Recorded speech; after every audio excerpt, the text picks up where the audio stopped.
Chapter 37. France. Further, Beelzebub continued to speak thus.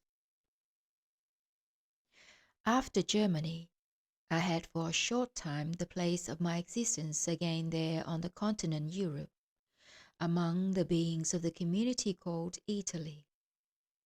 And after Italy, among the beings of that community, who became for the beings of the community Russia, what are called the sources for the satisfaction of that vice which long before had become fixed in the abnormal process of the ordinary being existence of terrestrial three-brained beings of recent centuries, and which is called suggestibility. That is, I settled among the beings of the community France.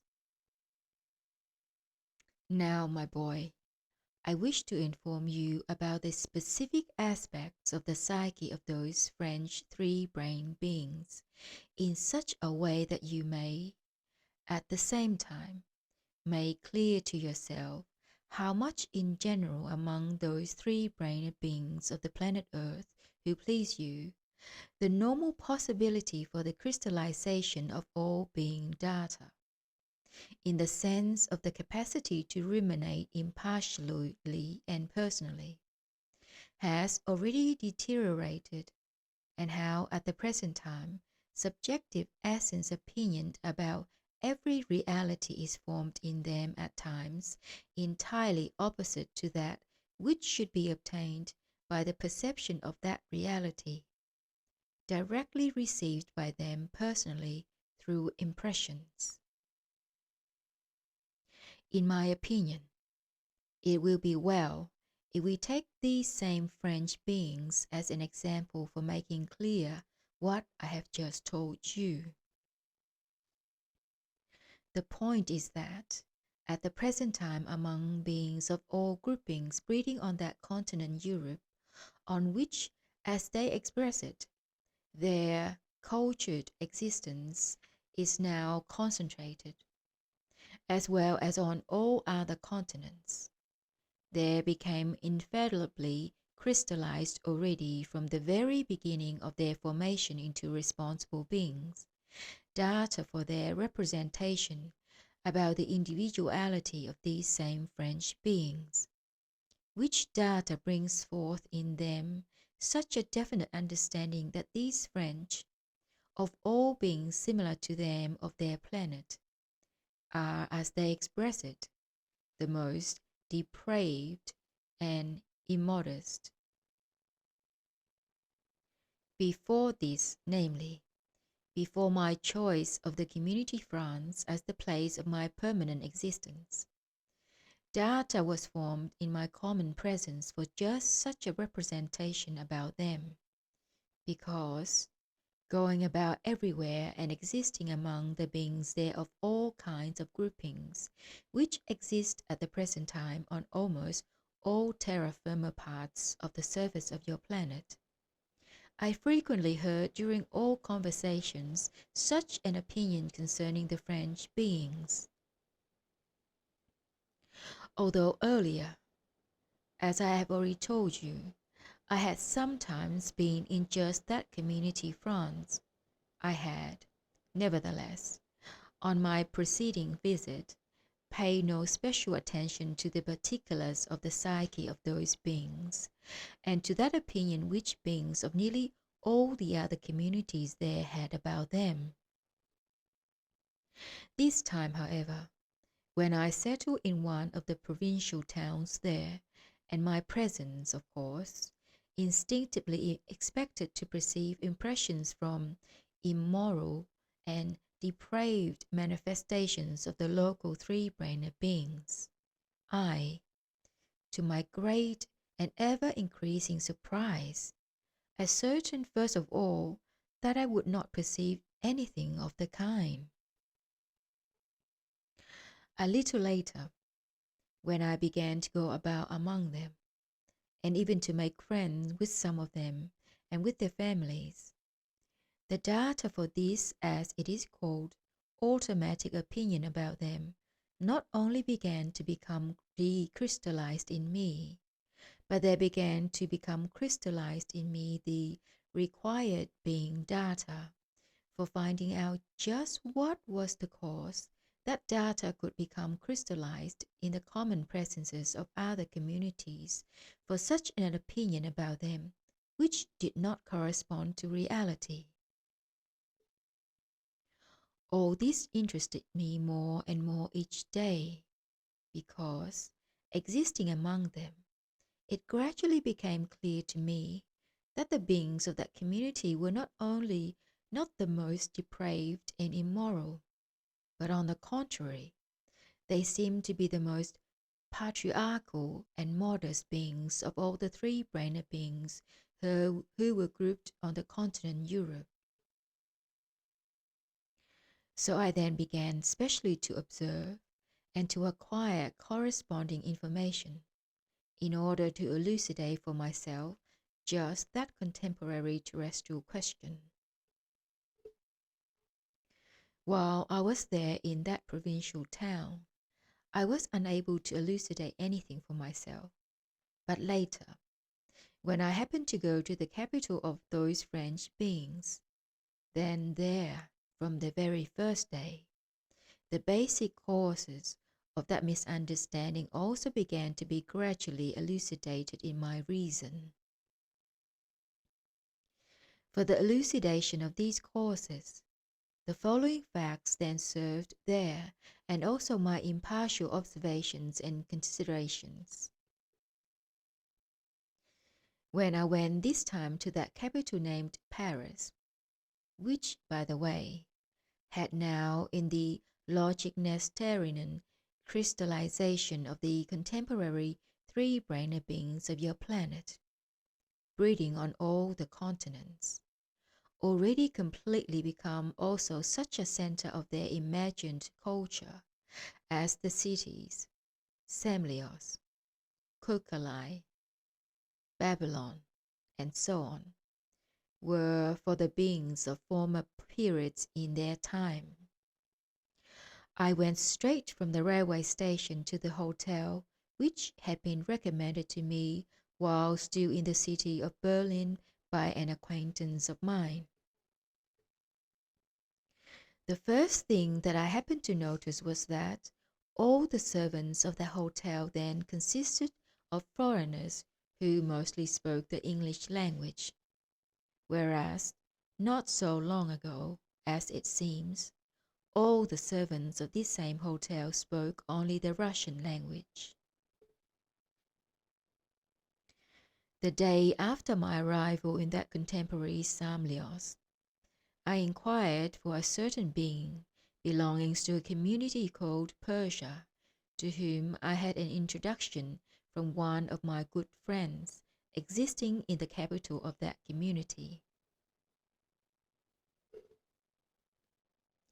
This new acquaintance of mine, the Persian being, suggested in the evening of that day that I should go with him to what is called the Boulevard des Capucines and sit for a while in the then famous Grand Café. When we arrived at this Grand Café, we sat down at one of the many tables which took up, as is usual there in Paris, half the pavement. As I have already told you, a café serves the same purpose for the beings on the continent Europe as their chakanas do for the beings dwelling on the continent Asia. The only difference is this. On the continent Asia, in a chakana, they give you a certain reddish liquid to drink, squeezed from a certain well-known flower there, while here on the continent Europe, although in these establishments they also give a liquid to drink, yet that liquid is not only firstly completely black, but secondly, from what it is squeezed, no one knows except the proprietor of that establishment. We began to drink the black liquid served to us, called coffee. I noticed here also that all the staff of this Grand Café, or, as they say here, the waiters, were beings from other groupings, mostly from the European community called Italy. You must know that in general in this part of the city Paris, or in this foreign Paris, each business is a specialty of the beings of one or other of the contemporary communities of the continent Europe or other continents. And thus, having sat down at a table in that famous Grand Café, or rather, in the street in front of the Grand Café, we began to watch the passing people just strolling by, passing and strolling on the other half of the pavement of this Grand Café.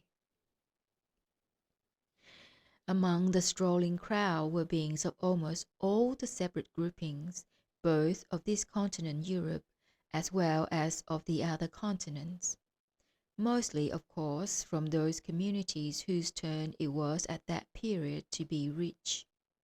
There predominated, however, in that crowd, beings of the continent America. The beings of the continent America had already there in Paris, finally taking the place in recent times of the beings of the great community Russia after the death of this latter.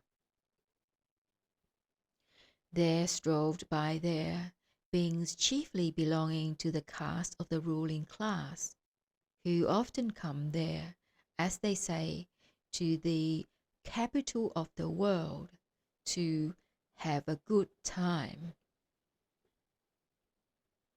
There were many businessmen also among them, who had come there to Paris for what are called the fashion goods, chiefly for perfumery and women's clothes.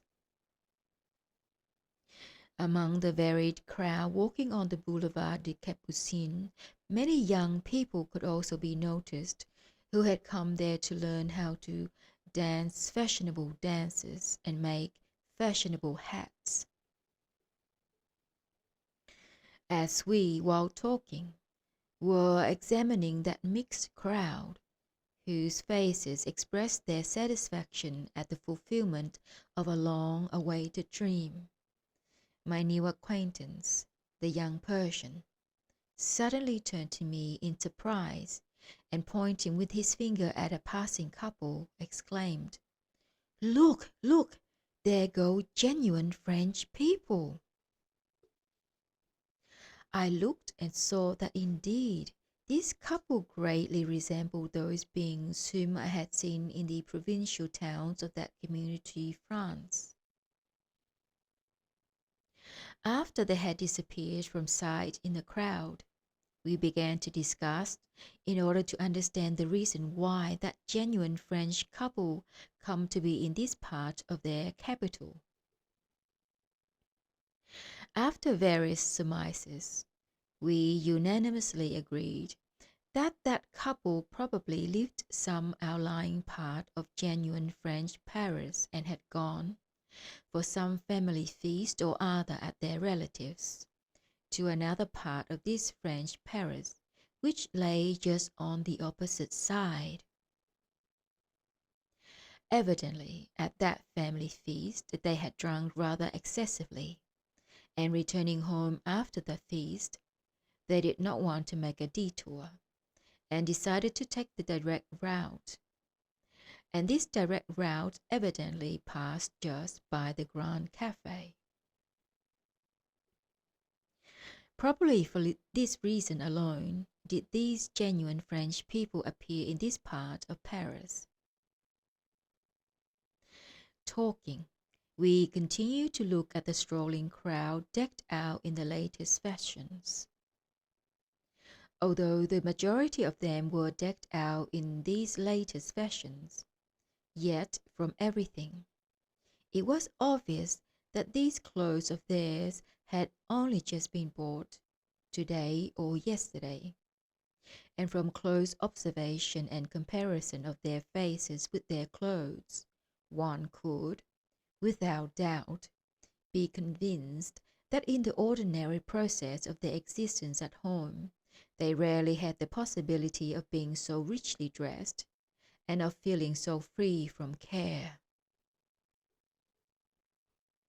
When among these visiting foreign princes, as some of the natives call them, all sorts of also foreign professionals of both sexes, already well acclimatized to that part of Paris, were walking in mass, in my new acquaintance, the young Persian, suggested to me that he should become my Paris cicerone, and that we should go to what are called the disreputable places of Paris and look at French depravity.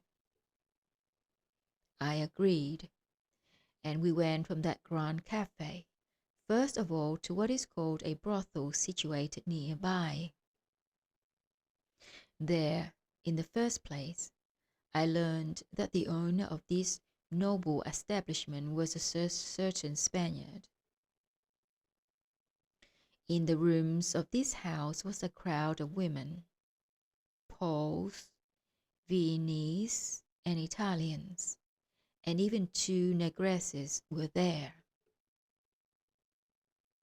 I had wanted to see how genuine French women appeared in this setting, but from my inquiries it became clear that there was not even one French woman in this establishment. After this brothel we again went on to the boulevards, and began to walk and observe the strolling varied crowd. And there also everywhere we met large numbers of the beings of the feminine sex, with the obvious signs on them of the aim of their nocturnal quest on these boulevards. All these women belonged to the already enumerated nationalities, as well as to others, namely, there were also Swedes, English, Russian, Spaniards, Moldavians, and so on there, but scarcely one genuine French woman. Soon some dubious-looking beings of the male sex began to accost us and propose to us that we do with them a certain Grand Duke. At first, I did not understand what Grand Duke meant, but on various inquiries, it became clear that these strange words had acquired there a definite meaning quite recently, namely, from the time when the now dead monarchic Russia flourished there. It turned out that the beings there of that time, belonging to the caste of the ruling class of that dead Russia, were very fond of the capital of the world, and often went there, and almost every one of them, out of swank, gave himself out as a titled individual, such as Count, Baron, or Prince, but most frequently of all, as a Grand Duke. And since all of them obligatorily paid visits to dubious places of foreign Paris, the professional guides now call such a tour the Journée du Grand Duc, which in English means the Grand Duke's Tour. Having taken one of these guides, we also went to see the nocturnal sights of that contemporary Koorkalai. We visited various of these haunts. We were in the cafe of the homosexuals, and in the club of the lesbians, and in many of those evil herds where every abnormality proceeds, which are repeated from time to time in all the chief centers of culture of these unfortunates.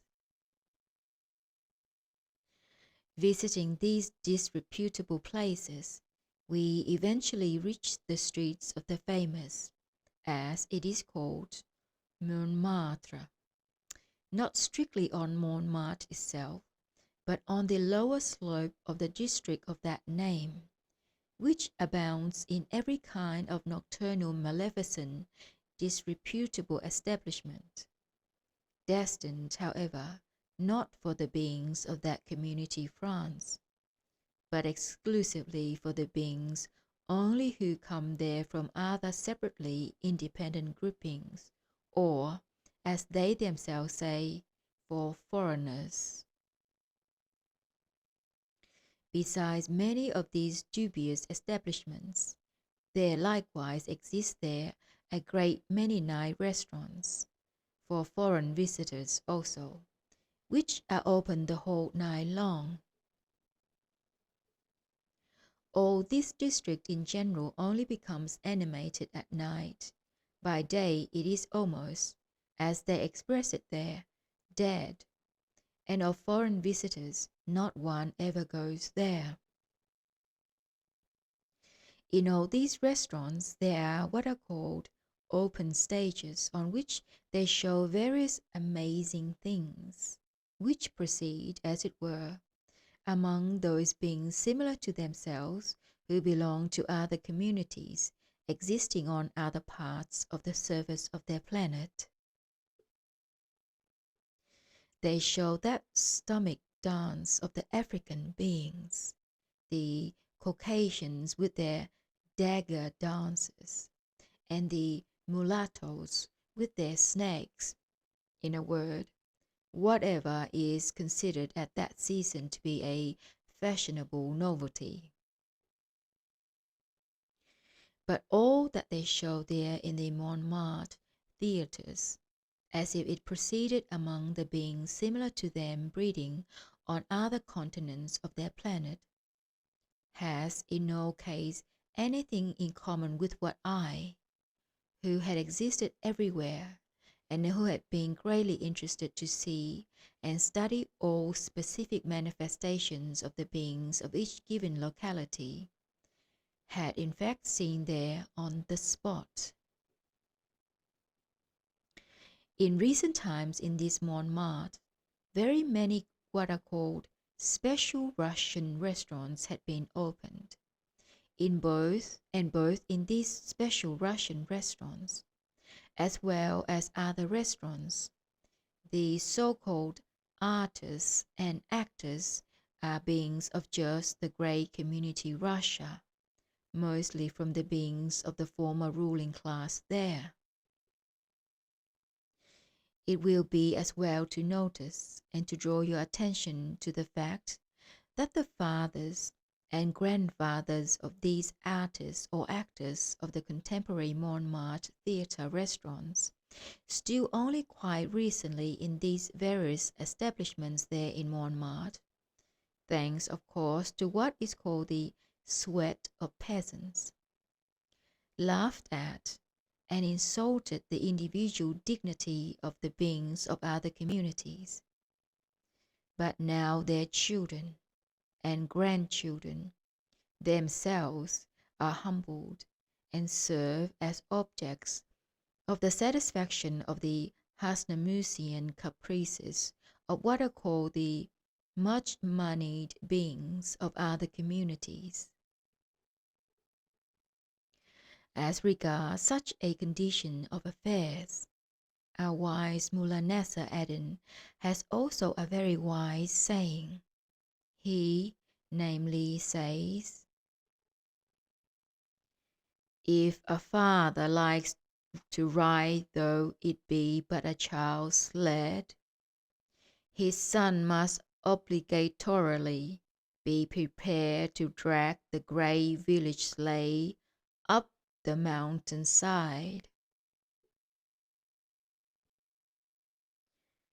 While I sat in one of those restaurants with my said new friend, the Persian, he was called away by some other acquaintances, Persians, and I remained alone at the table with the champagne, the ordering of which in these restaurants at night in Montmartre is in general obligatory.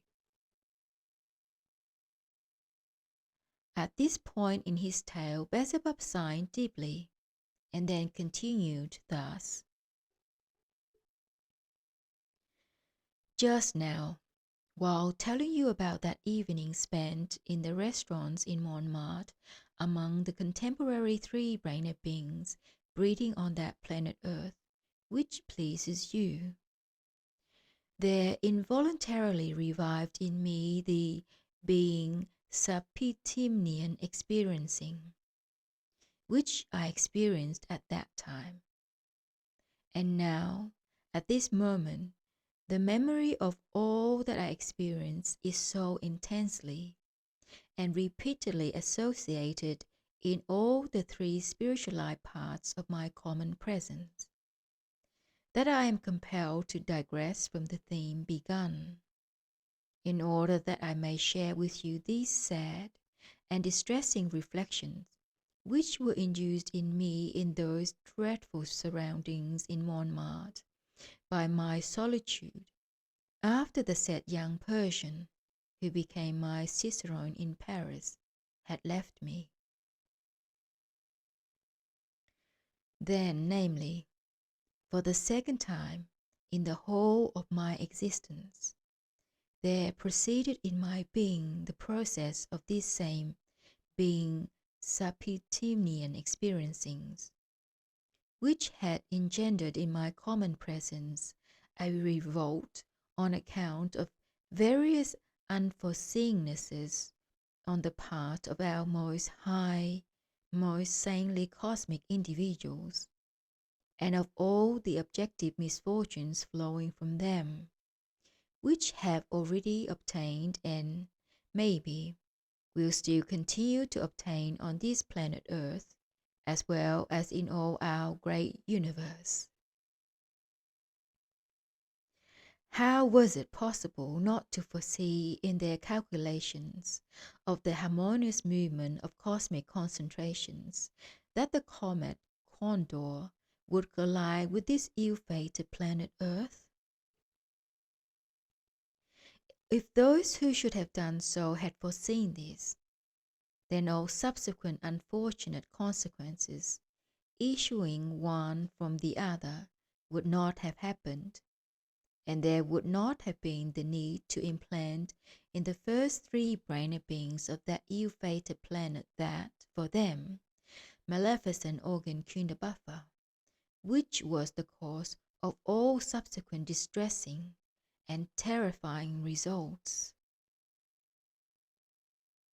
It is true that later, when it was no longer necessary, and this for them maleficent organ was destroyed, they yet again did not foresee that by the destruction of the organ itself, the possibility was not destroyed that in the future the given consequences of its properties would, owing to a certain manner of existence of the beings, become crystallized in the presences of their descendants.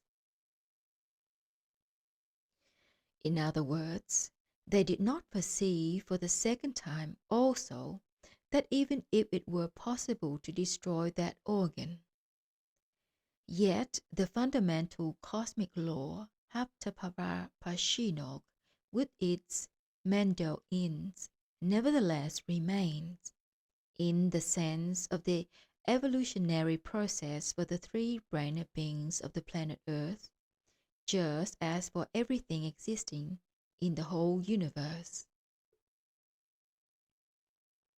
It was thanks particularly to the second almost criminal unforeseenness that this situation, terrifying for the three-brained beings, obtains there, namely, that on the one hand there are in their common presences as in the presences of all the three-brained beings of our great universe, all the possibilities for quoting the higher being bodies, and at the same time, thanks to the crystallization which has become inherent in them of the various consequences of the organ Kundabuffa, it is almost impossible for them to carry the higher sacred parts quoted in them up to the required degree of perfecting.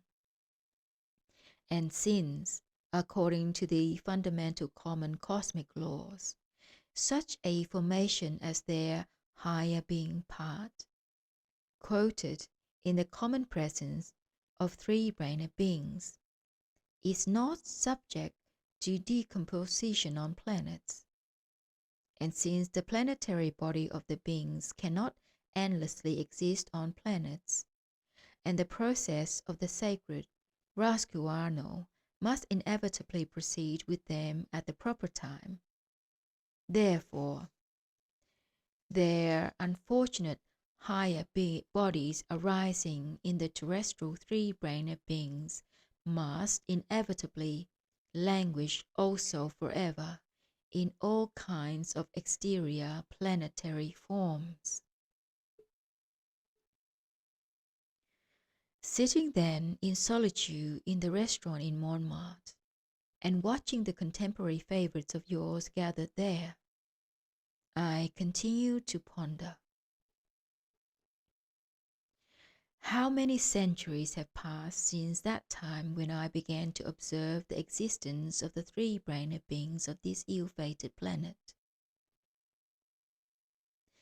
During these long centuries, many sacred individuals have been sent down to them here from above, with the special aim of helping them to deliver themselves from the consequences of the properties of the organ buffer.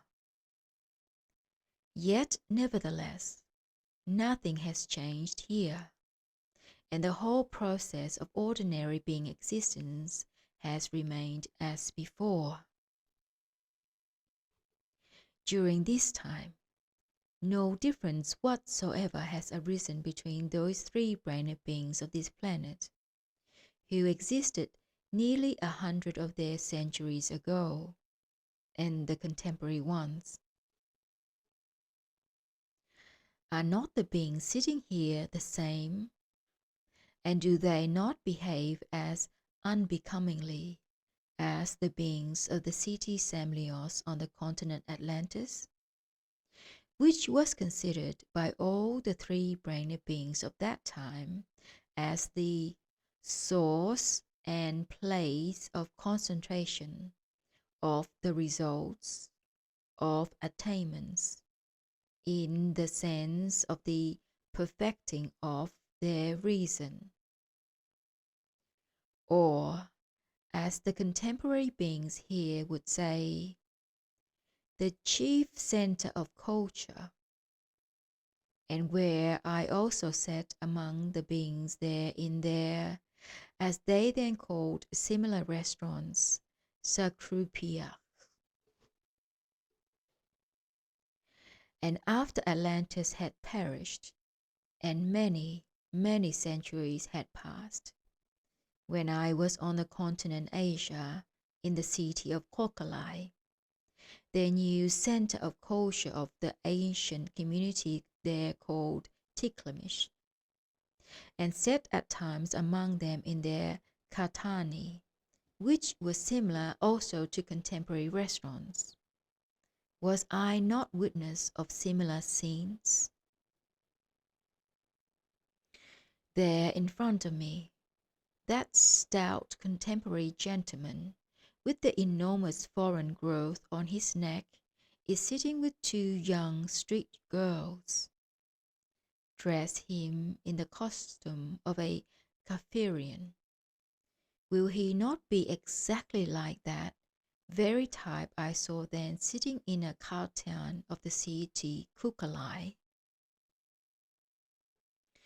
Or over there, on the left, at another table, a contemporary young man is sitting, who in a squeaky voice convincingly holds forth to his bottle companion about the causes of disorders which proceed in some community. Dress his head in a champagdal, and would he not be exactly like a real, as they were then called, Klian of the mountains? And that tall man, pretending to be an important gentleman, sitting alone in the corner, making eyes at a lady who sits with her husband among the neighboring company. Is he not a real Veroonk? And these waiters, exactly like dogs with their tails between their legs, who serve the people sitting there, are they not Asklays slaves? And in their majestic city Babylon, where I also happen to be, many of their centuries later, was it not the same there? Were not the three-brained beings of the city Babylon those same Asklays, Kafirians, Veroonks, Klians, and so on? Only their dress and the names of their nationalities have changed. During Babylonian times, they were called Assyrians, Persians, Sakkitians, Arabians, and by other different names ending in ian. Yes, and now again, after so many centuries, I'm again here, in their contemporary center of culture, the city Paris. And again it is the same. Shoutings, uproar, laughter, scoldings. The same as in the city Babylon, as in the city Koorkalai, or even in Samlios, their first center of culture. Do not these three center beings of today gather together to pass the time in a way unbecoming to three center beings, in as unbecoming a way as three center beings used to pass the time in all former periods of existence on that unfortunate planet? And during the time in which I have observed these unfortunates, not only whole peoples of many of their centers of culture have disappeared without trace, but also the terra firma on which they existed has either completely changed or disappeared from the face of that planet, as happened for instance to the continent Atlantis. After Samlios, their second center became the continent Grabontzi. Have not the people inhabiting it also disappeared from the continent Africa in the same way? And if the continent itself had not disappeared, yet at least that place where its center lay is now so covered with sand that, besides what is called the Sahara Desert, nothing exists. Again, many centuries passed. Their center was formed in Tikliamish. What remains of it but desert now called red sand?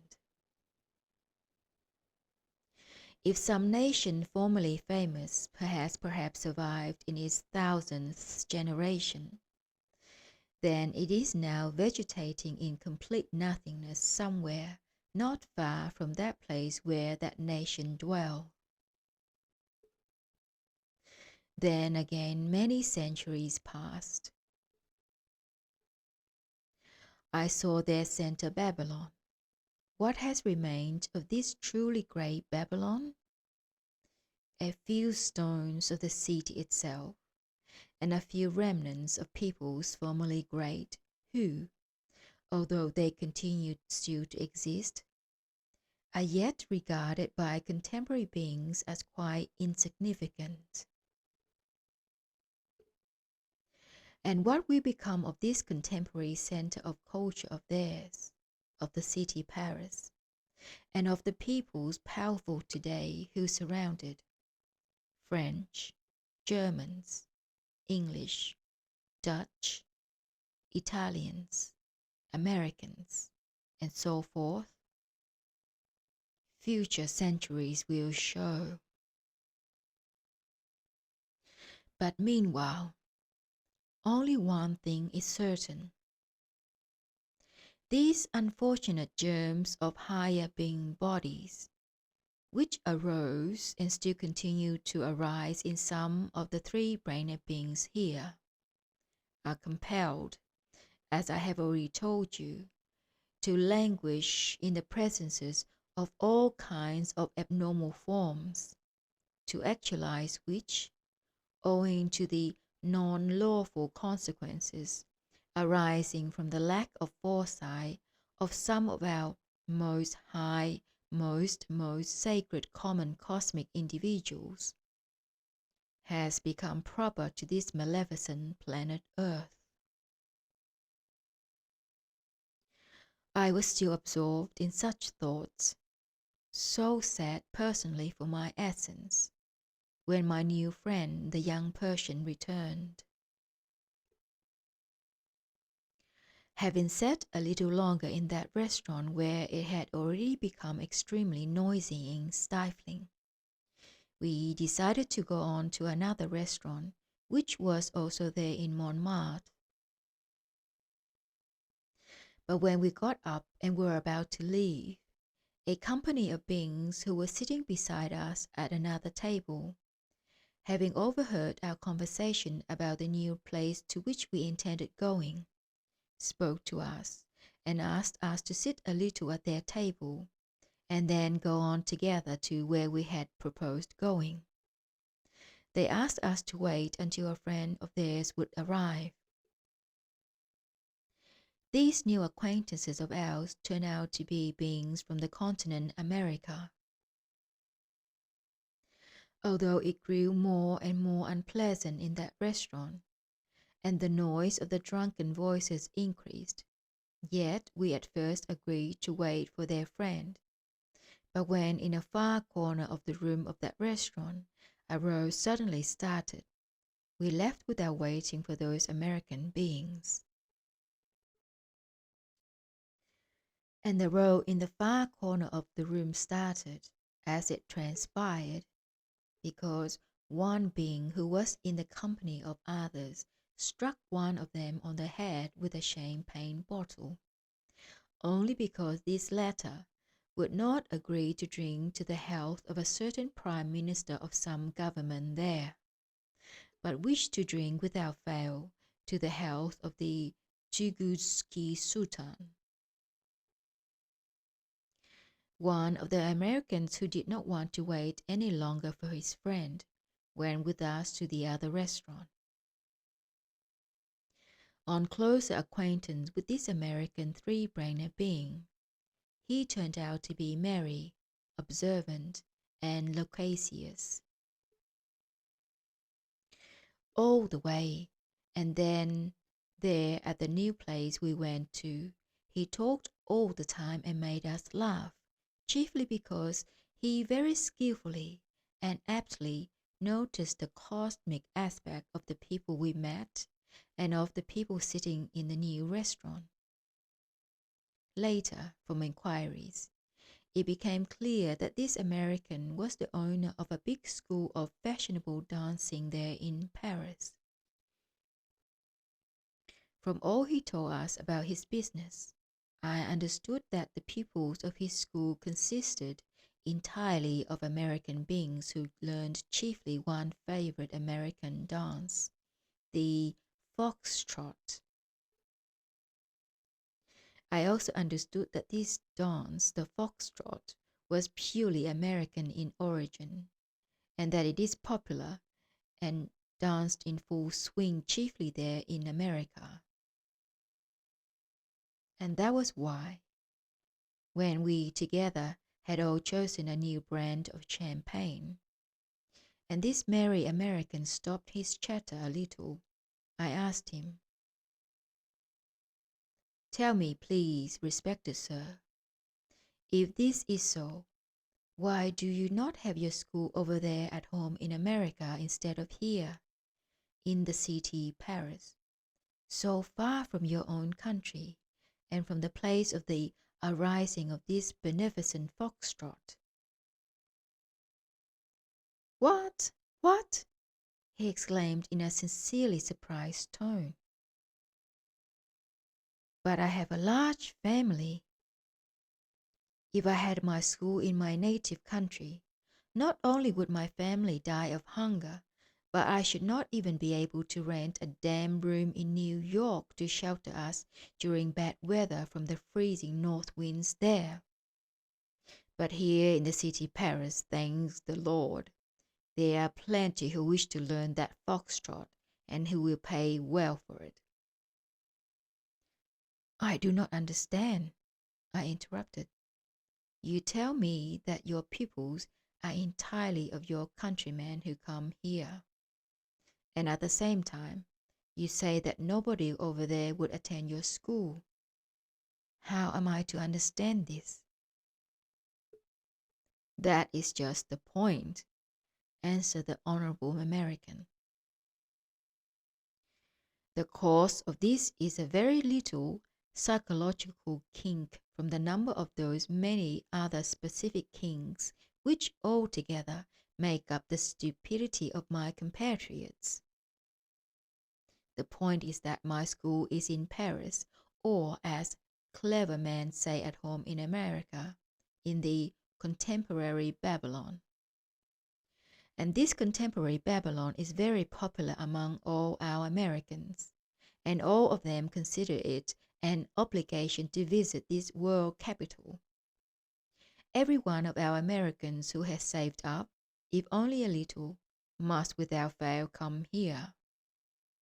And, by the way, you must know it is not so easy for us to save up in America. It is only here in Europe that they think that in America, dollars almost roll about the streets. But in reality, those American dollars, I repeat, are not at all easily acquired by those who live there. Every cent must be earned by one's own physical labor. They do not at all pay at home in America as they do here in certain European countries for various ephemeral values, such as fame, renown, talent, and so forth. For example, here in Europe, if some, let us say, painter, happens to paint at some time or other a good picture, and he becomes famous, then afterwards, no matter what trash he may produce, the public will always pay a great deal of money for that trash, simply because it is said to be the work of that famous painter. At home in America, however, things are very different in this respect. Everything is done there for cash, and every work is judged by its measure and weight. Name, talent, genius, and that kind of merchandise is cheap with us, and therefore dollars are acquired in America with great difficulty. But fortunately for me, our Americans have many other weaknesses, and among them is the passion to see Europe. Owing to that same passion, every American, even depriving himself at times of essential necessities, tries hard and with great difficulty to economize little by little the dollars he has earned, only to have the possibility of visiting Europe, and of course, the capital of the world, Paris. That is why there are always enough of my compatriots here, as is said, to sink a ship. This is the first reason. And the second reason is that, as our Americans have still another exaggerated weakness, namely, vanity. Their imagination is flattered that people will say that they have learned the foxtrot not in some Philadelphia or Boston, but in Paris itself, where fashionable novelties for all the earth originate. And as the foxtrot is a fashionable novelty, the Paris foxtrot is then for them, so to say, the result of the last word in civilization. And so, thanks to these two preferments in our Americans. I, a poor dancing teacher, always have a sufficient number of Americans here who pay me well. It is true, they pay me in francs and not in dollars. But the money changers must also earn something. They too have families. After this explanation of his, I asked him further, "Tell me also, please, my dear sir, is it possible that your compatriots come here to the city Paris and stay here so long only to study this foxtrot of yours?" "Why only the foxtrot?" he replied. "During this time they also visit Paris itself and its outskirts, and sometimes they even travel quite far.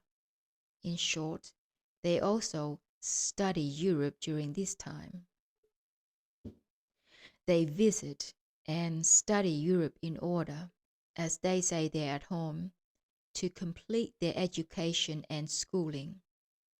But between ourselves, it is only said as one of the parrot-like phrases of those among us who pretend to be real English, whereas in reality my compatriots see Paris as well as Europe, only to satisfy their weakness of vanity. They see it, not to be more learned or to become more informed, but only to be able to boast afterwards there at home in conversation with their acquaintances, that they have, so to say, been in Europe and seen there this, that, or the other. Here in Europe, in every convenient place, there is even for this purpose a branch of an establishment under the name of Book and Sun, which suits this particular need very well. And of course there is also one of these branches here in Paris. Well, these dear compatriots of mine collect there like a flock of sheep, in groups of several scores, and that whole party of tourists sits in an enormous what is called books bus and go where they are taken. On that books bus, besides the chauffeur, there is another person called a book sleepy type. During the trip of that famous books bus, this same sleepy type in a weak voice calls out from time to time the names of the places and the various historical and non-historical sites of Paris and its environs, learned parrot-like according to the itinerary mapped out by Book himself. In a word, this is the way my dear compatriots study Europe. These sleepy types have very weak voices and look half consumptive because they are usually very tired and don't get enough sleep. And this is probably explained by the fact that many of these types work hard somewhere at night, besides working for Book and Sun, in order to get, together with the tiny earnings from Book and Sun, enough for their families to live on, as it is no easy task to support a family, especially in Paris. And the fact that my dear compatriots hear little of what these sleepy types with weak voices say has no great significance. It is not the same to them what that sleepy type mutters, or in what voice, for it is quite unnecessary for them to know any of the details of what they are seeing. Is it not all the same to them what they see and what it all means? All they need is but the fact that they were in that place itself, and in a general way saw everything. They are fully satisfied with this, for afterwards, in conversation, they can freely say with a clear conscience that they were here, there, and everywhere, and all the other Americans will think that the speaker is not just the tail of a donkey, but that he also has been in Europe and has visited everything there and seen every sight that every contemporary educated person must see. My good sir, do you think that it is I alone who live by the stupidities of my compatriots? What am I? I am a little man, only a dancing teacher. But did you notice that fat man sitting with me in the first restaurant? Well, that is a real shark. Many of them, incidentally, have sprung up at home in America, especially in recent times. That fat man, an Americanized English Jew, is the principal partner of a well-known, very solid American firm. This firm has its branches in many cities in America as well as in Europe, and the fat man who sat with me in the first restaurant is the one who fulfills the duties of director of the Paris branch of the firm. That firm not only fills its pockets through the stupidities of its compatriots, but into the bargain it unfortunately adds much of its own meanness. And they concoct this melange in the following way. The branch of the firm here, advertising itself well by American methods, is already widely known to my compatriots, and therefore many of them, owing to always their same vanity and to other weaknesses, proper by the way to those beings of whom my compatriots mostly consist, always order their so-called fashionable dresses from this branch here, and the branch here sends to them from the capital of the world real French models. All this is done quite honorably, according to all contemporary commercial rules on the basis of triple entry bookkeeping and sachet-marqueur accounting. As regards, so to say, the intimate side of the business of this American solid firm of ours, founded by various American sharks, it is just here that these sharks skin everyone, and this only for the benefit of their own bottomless pockets. Well, when this Paris branch receives a mail order direct from its American clients, this same mail order is then sent directly to the German branch, and there, in Germany, where materials and labor are much cheaper than here in Paris, the branch there slowly and leisurely carries out this American mail order according to all the codes of Paris fashions, whereupon it very calmly sticks onto its production a Paris label, and again directly forwards it by steamer via Hamburg to its New York branch, from which the client received her order, happy and proud that tomorrow she will wear not just anything, but a real Paris dress, sewn in Paris itself after the latest Paris fashions. What is most interesting of all is that nobody is offended at this commission business of this solid firm, but on the contrary, it is convenient and easy and profitable for everyone. From this commerce of theirs, even the French, the hosts of the capital of the world, gain. But it is true, they only gain in so far as they make profit out of the postage stamps which it is necessary to stick on the letters during correspondence between the customers and the Paris branch. As you see, everyone is satisfied, and everyone is pleased, and even benefited.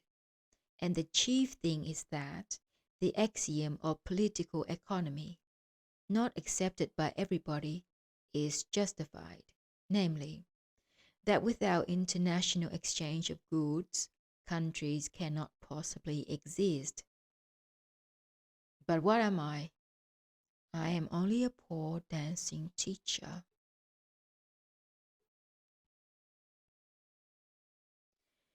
That jolly American was going to say something else, but at that moment a great hubbub arose in the next room of the restaurant, and desperate voices of men and women who sat there were heard.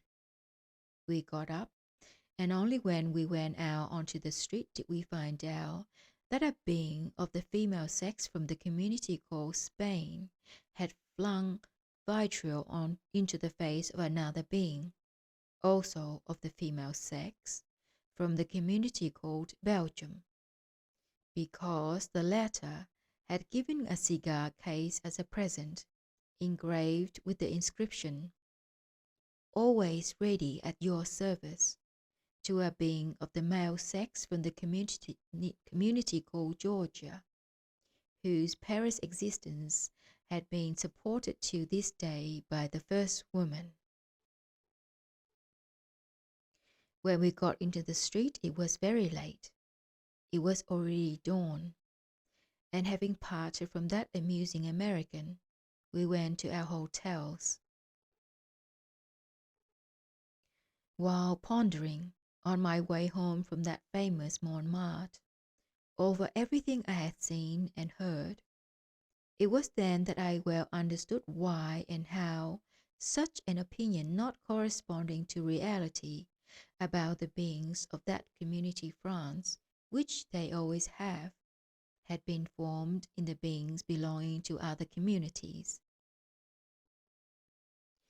Thanks to everything I had seen and heard in that part of the city Paris, it had become clear to me that those beings of other communities who come here to France come first of all to this part of Paris, and to other such places where everything without exception is organized and adapted especially for them by foreigners like themselves, but who had come there long before, and consequently had learned to speak the local language much better than they. And in view of the fact that generally the capacity for being rumination in contemporary beings becomes atrophied, and what is called a wide being horizon is absent, they take everything and regard everything as French, and afterwards, when they return to their community again, they always relate to other beings of their community about everything they have seen, heard, and experienced in that part of Paris as if it were entirely of French origin, and that French beings did it all. In this way, such an opinion about the French is gradually formed in other beings, not at all corresponding to reality. Moreover, there is also another and deeper cause for this opinion, which had been formed about the beings of the community France in the peculiar consciousnesses of the beings of other communities. And in the given case, it is also based on one of the peculiarities of their general psyche. This peculiarity is acquired in them, once again, thanks to that maleficent usage invented by themselves which they call education.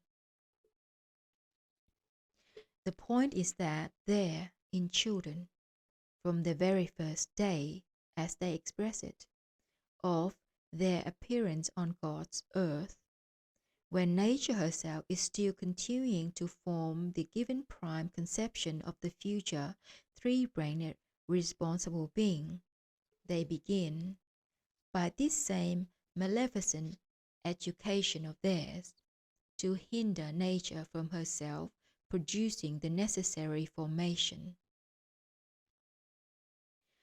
This is not all. thanks to their maleficent usage to educate, they fuel and drive into what are called the Spetsitooalitivian concentration, or as they themselves would say, the brains of these newly born beings, all kinds of their ephemerally fantastic ideas, which brains are localized in general in beings for the perception and accumulation of all kinds of impressions, as well as of the results of conscious being awareness, and which among the newly born are still quite pure and of maximum perceptivity. The greatest misfortune for them is that this maleficent process continues to proceed for the majority of them, almost up to the age when they should already be responsible beings. As a result of all this, that mentioned peculiarity of their general psyche just obtains, which is derived from the following. Firstly, the general functioning, present in their whole being, of the sum of almost all their functions for active being manifestations, little by little adapts itself to respond only to the sum of these false and fantastic ideas. And secondly, the whole presence of each one of them gradually accustoms itself to perceive all subsequent new external impressions without any participation at all of those being factors which in general are put in the beings for new perceptions. That is to say, to perceive them also only according to these previously introduced false and fantastic ideas present in them. In their new perceptions, the contemporary three-brained beings there ultimately lose even the need itself for embracing as a whole everything newly seen or newly heard, and the newly seen and newly heard only serve them as shocks, so that in them associations proceed of the information previously installed in them and corresponding to this newly seen and newly heard. This is why, when these contemporary favorites of yours already become responsible beings, everything newly seen and newly heard is perceived by them of its own accord, automatically, without the participation of any effort whatsoever on the part of their essence functions, and without at all evoking in them, as I have already said, the being need itself of sensing and understanding everything proceeding within them as well as without.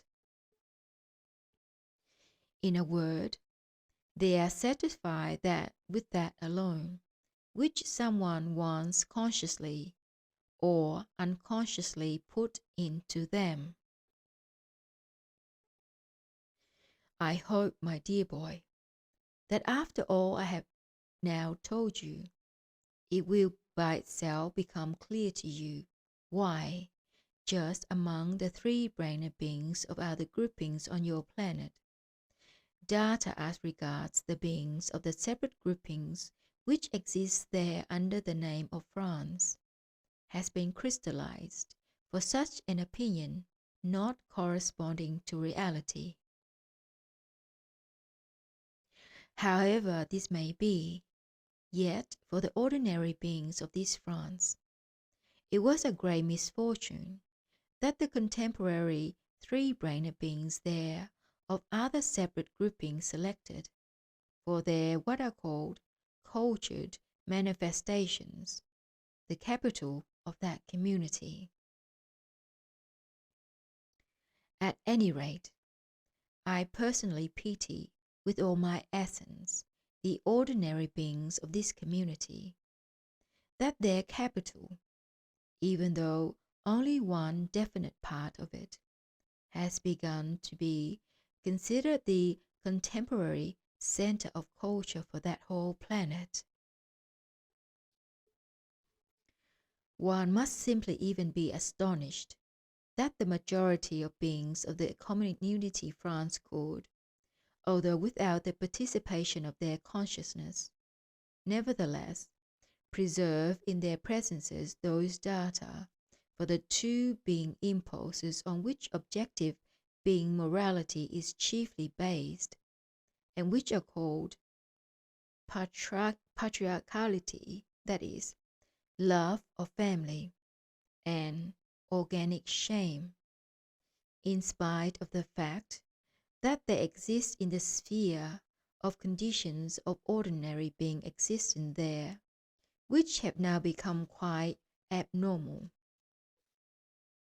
thanks to the fact that their capital, as I have already told you, has, to their misfortune, began to be considered, and really is, the contemporary chief center of culture for the whole of that ill-fated planet.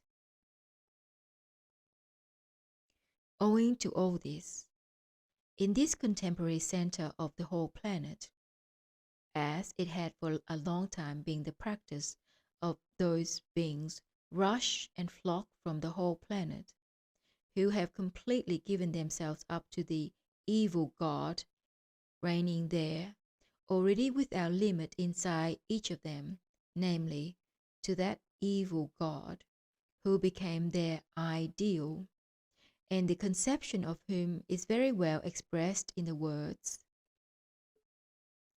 to attain to a complete absence of the need for being effort, and for every essence, anxiety of whatever kind it may be. And coming here to France, they must of course have, consciously or unconsciously, a corresponding harmful influence on the beings of the whole community.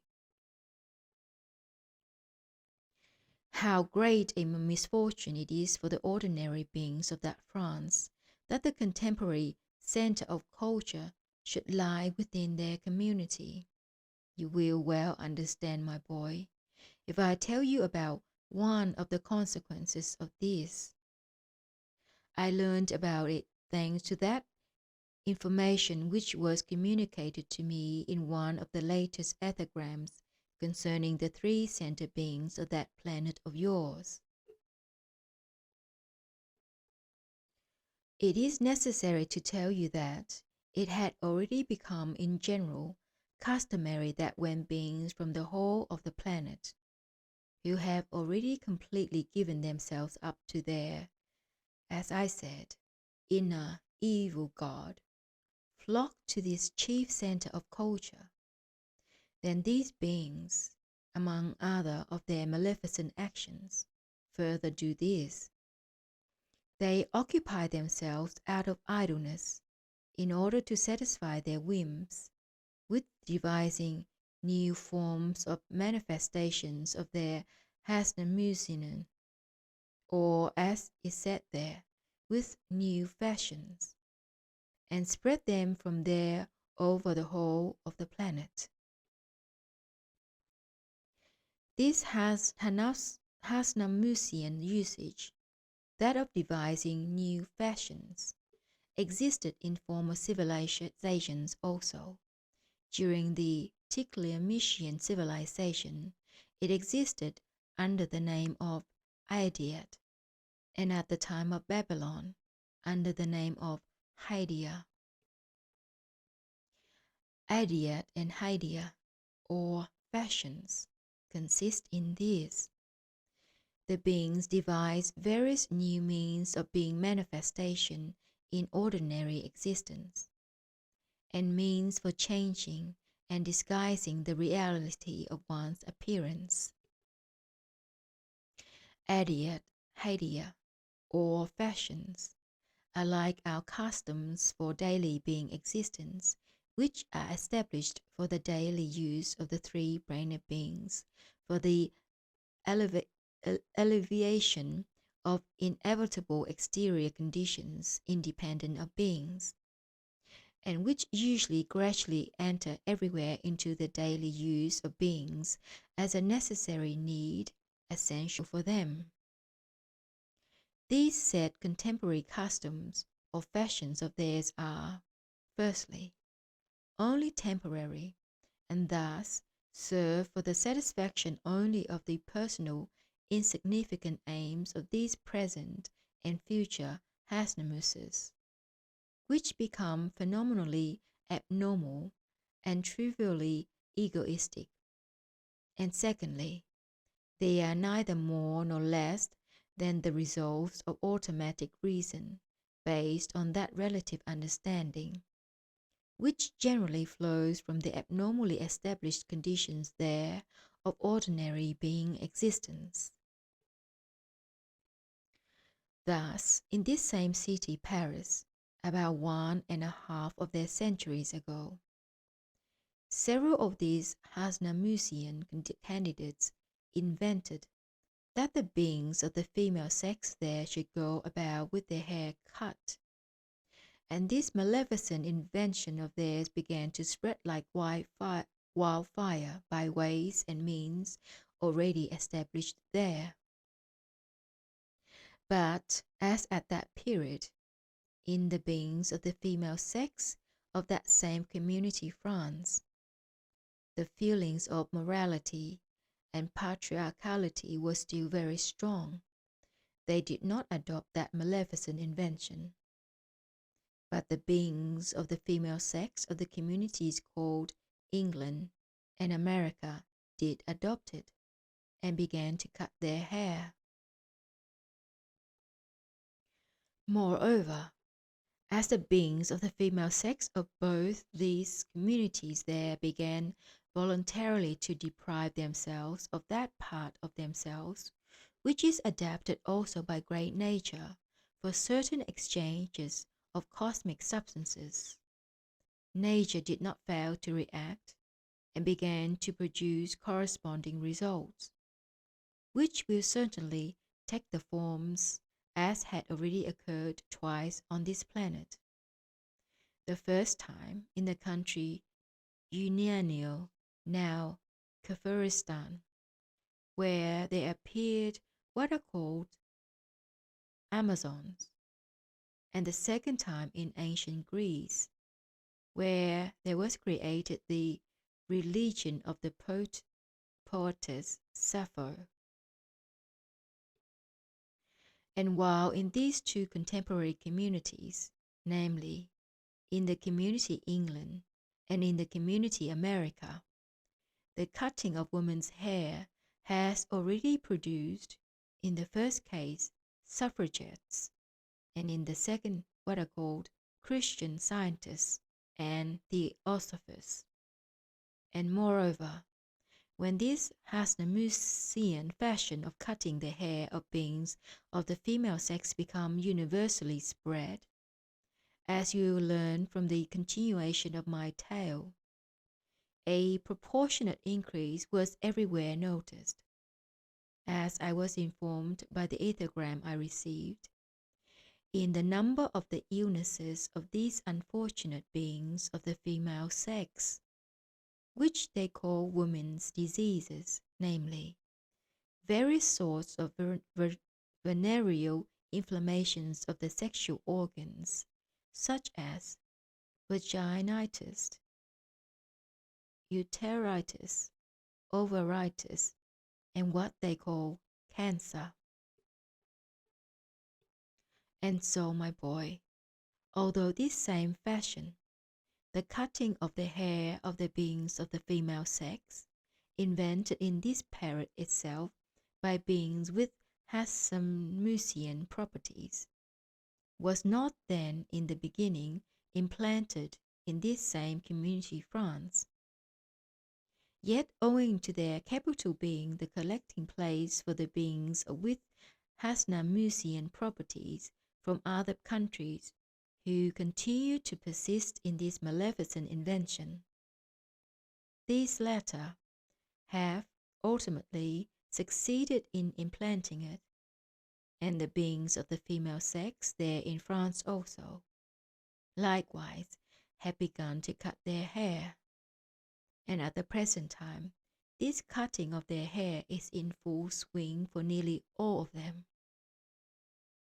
At the hairdressers even, chiefly of course, there in their capital Paris, they have to take their turn, as I was informed in this ethogram, exactly as people had to take their turn not long ago in the community Russia for receiving American flour. And from this contagious rush of women to the hairdressers to get their hair cut, court proceedings are already arising between these hairdressers and the fathers, husbands, and brothers of these shorn lambs, and many what are called divorces are also obtained.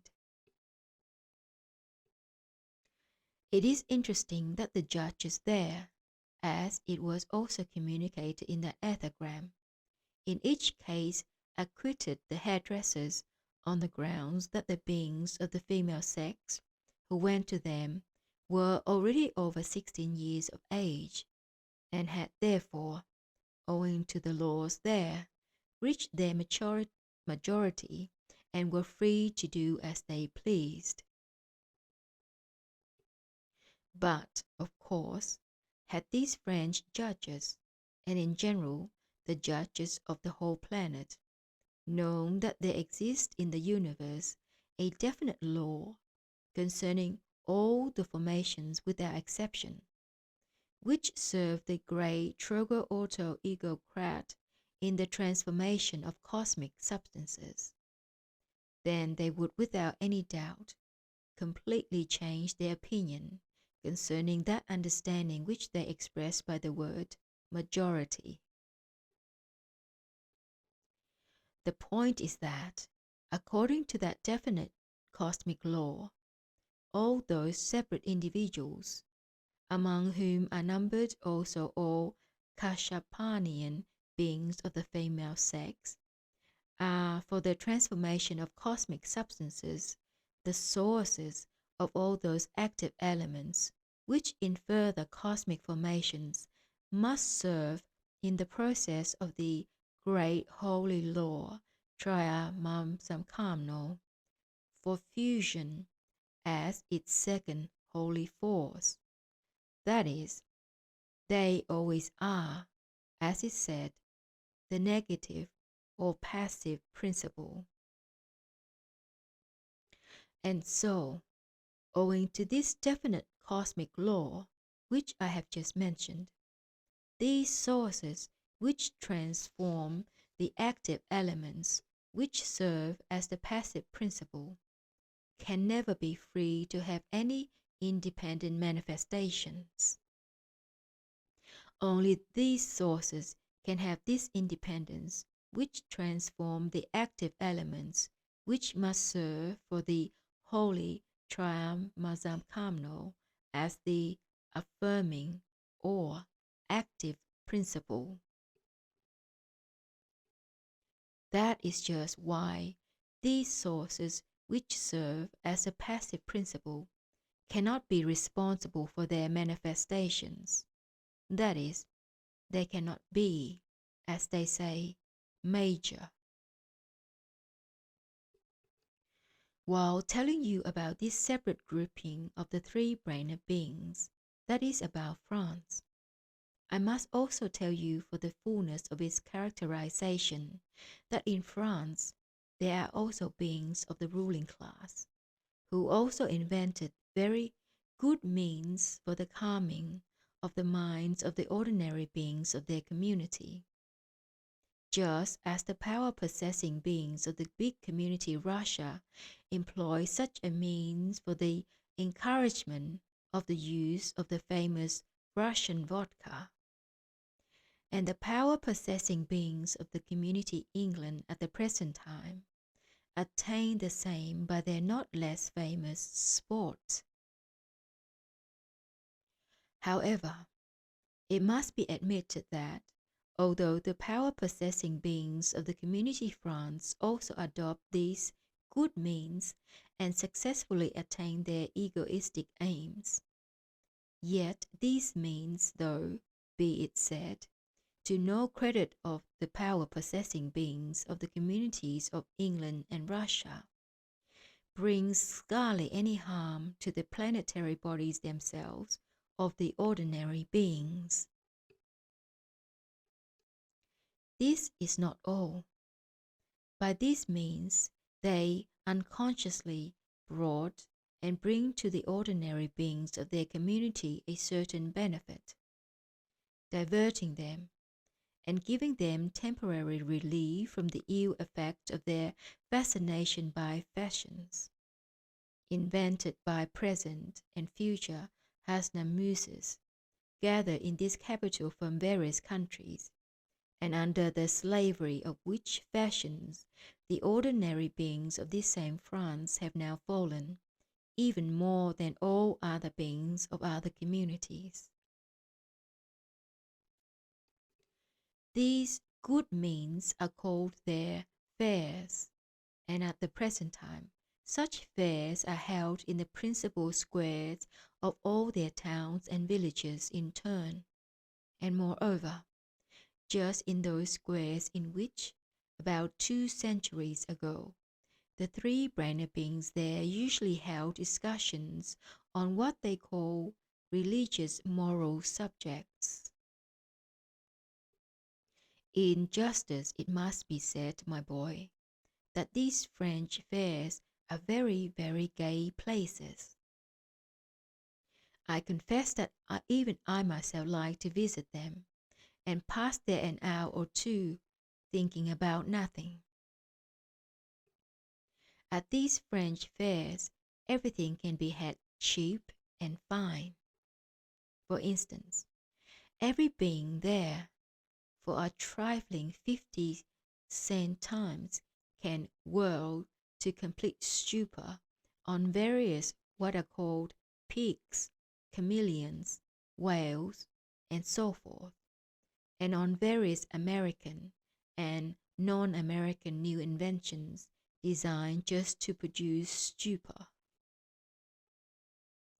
If a being recovers too quickly from all these ways of being stupefied, he can then have 3 there, also for a few more centimes, something very tasty, most often prepared right on the spot. It is true that from these tasty things the beings, as far as their stomachs are concerned, often become, but what is this in comparison with the pleasure they have had in eating them? And in case any of the ordinary beings there wishes, as they say, to try his luck again for a few centimes, he can satisfy this desire there also on the spot. He may try his luck in every way, for at those famous French fairs there is every means of gambling that exists there on the planet Earth, for speculation as well as for fun, and almost all their games of chance are seen there. In a word, all the games, beginning with the roulette of Monte Carlo, and ending with the game of Snipsnapsnorum,